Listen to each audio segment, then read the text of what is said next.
Come si fa la besciamella? Adesso te lo spieghiamo noi, ma prima ricorda di lasciare un like e di iscriverti al canale se ti piace cucinare.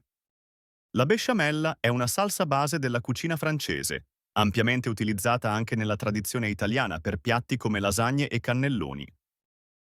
Per prepararla, inizia scaldando 500 ml di latte con un pizzico di sale e noce moscata. In un altro pentolino, sciogli 50 g di burro a fuoco dolce, poi aggiungi 50 g di farina tutta in una volta, mescolando energicamente con una frusta per evitare la formazione di grumi. Continua a mescolare fino a ottenere un composto dorato, noto come roux. A questo punto versa gradualmente il latte caldo nel roux, continuando a mescolare per evitare grumi. Cuoci a fuoco dolce per circa 5-6 minuti fino a raggiungere la consistenza desiderata.